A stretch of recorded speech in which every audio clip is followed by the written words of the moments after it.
Hello everyone. In this video, we're going to actually see the continuance idea.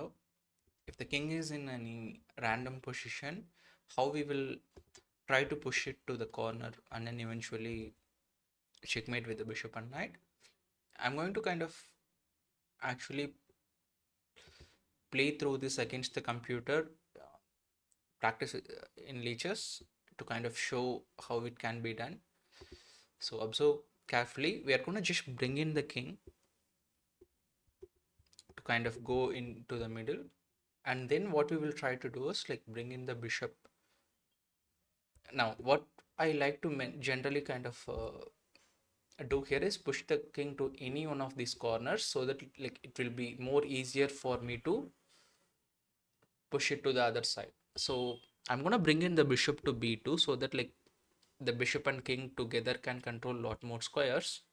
So I'm going to play it to c3, and now I'm ready to bring in the bishop, sorry, knight, eventually to e2 and d4.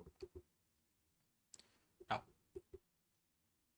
okay, actually, now we can actually give a check to force it back. Let's give this check to force it further. Now, if you see, like already I'm kind of achieving some sort of thing. I've almost pushed them to this corner. Now, what I have to instantly try to do is use the king to go after it, not let it escape too much. So let's do this one. And this square we have to come. Look, okay, let's use this bishop itself to rearrange the same method.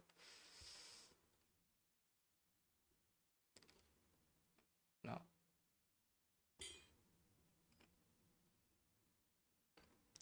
let's make a waiting move and then get in. Now, if you see, already we reached a point where we are in the wrong corner.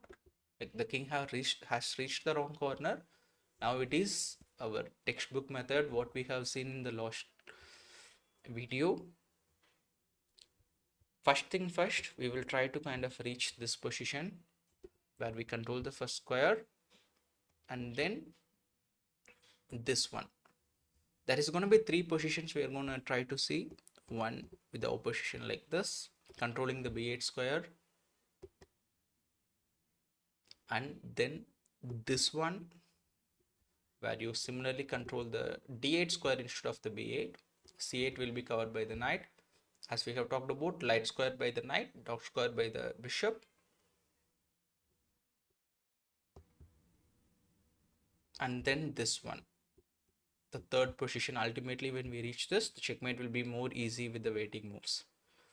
Now let's continue from where we are playing. I got the first position in hand. As usual, I'm gonna just play the knight to d5.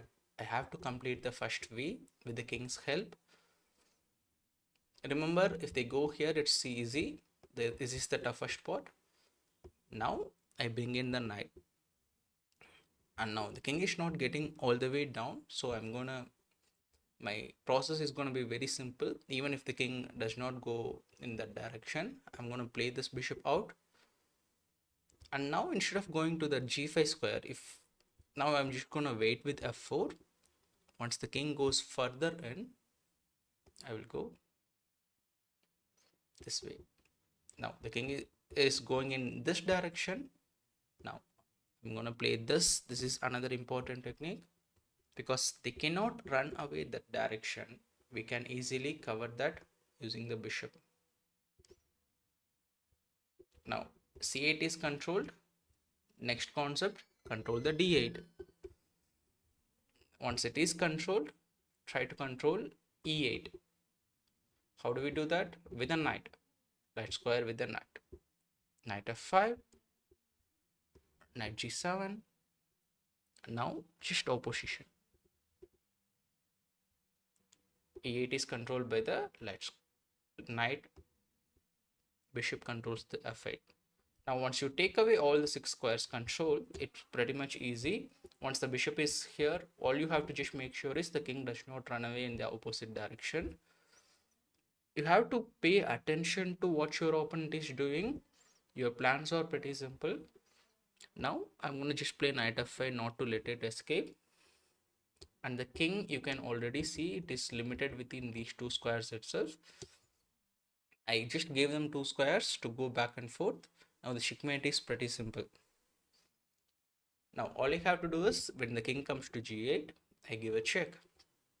And then once it goes back to h8, I give a checkmate.